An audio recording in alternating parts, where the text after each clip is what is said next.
So quick disclaimer, there's going to be a part 2 and probably even a part 3 of this vid. So if someone doesn't get in this one, don't worry about it. But we're going to start with DeMarcus Cousins, who has not looked too good in the finals, if we can be honest. He did pull a game, what was it, game 2, game 3, out of his ass, whichever one it was. And we have seen flashes of the old DeMarcus sporadically throughout the playoffs when he's been able to play for the Warriors, but it is clear that it's going to be a bit of a process for him, and I don't know if he's going to get a huge contract, which is unfortunate because he was on his way to getting that before that injury with the Pelicans. And I think step 1 for him is probably to just get in better shape. I mean, the guy does look a little heavy out there for Golden State, and there have been times when he can barely get off the floor and he's been outplayed by centers. He's also been getting attacked in the pick and roll a lot. I could be showing some of the negative highlights, but I decided to be nice to everybody in this video and show what could be for them if they're able to bounce back from these injuries. So here's hoping for DeMarcus that he can once again be the low post dominant, going off the dribble 7-footer who looks like a 2-guard a lot of the time and can average 25 and 12 and get back in the best center in the league discussion. Next up, this one hits home for me, Gordon Hayward, a guy that I talked about quite a few times this year. Made some vids where I said, is he ever going to come back? Made some others where I said, hey, he's finally back, maybe, guys. And overall, it was kind of meh. Now, credit to Gordon, he did have a second surgery that I think didn't get talked about that much, and I don't think he saw it coming, which set him back a bit.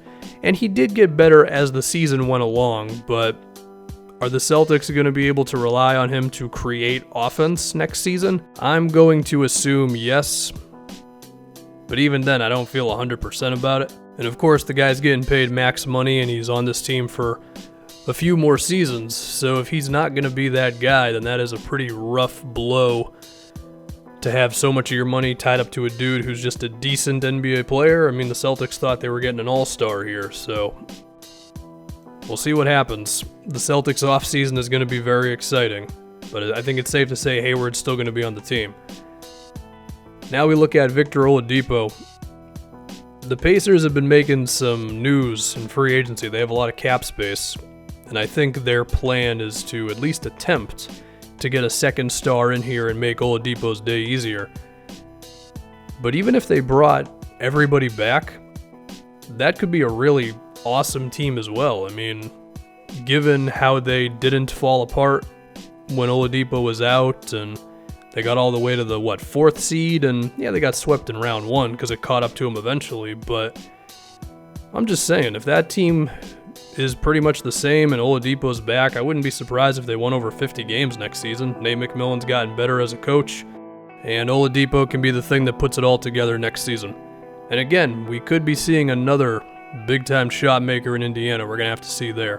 Also, Victor, he works so damn hard, I wouldn't be surprised if he comes into next season being a better player. Yusuf Nurkic got hurt towards the end of the Blazers season, and when it happened, I and a lot of people thought that's probably the end for their year, which was unfortunate because of how good it was, but they were able to get all the way to the conference finals anyway, and I think it's safe to say Nurkic would make them better. I mean, defensively, he's certainly an upgrade over Enes Kanter, and having that other guy who can hit a 15-footer, score in the post, grab an offensive rebound, go off the dribble if the defense is giving him the lane, is really valuable to have. And while CJ was amazing in the playoffs, I think Nurkic was better than him in the regular season, and it would have been pretty awesome to see him carry that into the postseason. Also, now the Blazers have versatility with moves they can make because those bad contracts that they had for so long are now 1-year deals, so they're actually expendable. They have all of their first-round picks, so with the return of Nurkic and maybe a couple of smart acquisitions, could Portland be in a position to make the finals next year? It might be a little bit of a stretch, but just saying. And then finally, we have Brandon Ingram, a player who I have been a fan of since he was drafted. Even in his rookie season, everybody was like, what the hell's wrong with this guy? He was supposed to be the next Kevin Durant. I always said, man, the playmaking and the rebounding and the defensive potential, it's all there. And then his offense exploded before he got hurt with a blood clot thing that I guess is not as scary as it could be. So now, for this next season, whether it's on the Lakers or some other team, if they make a big move, I'm expecting Ingram to be a source of offense. I think it's fair to expect him to continue putting up what did he average for the season? 18 points a game. Granted, it was in like 50 games, but still looks good.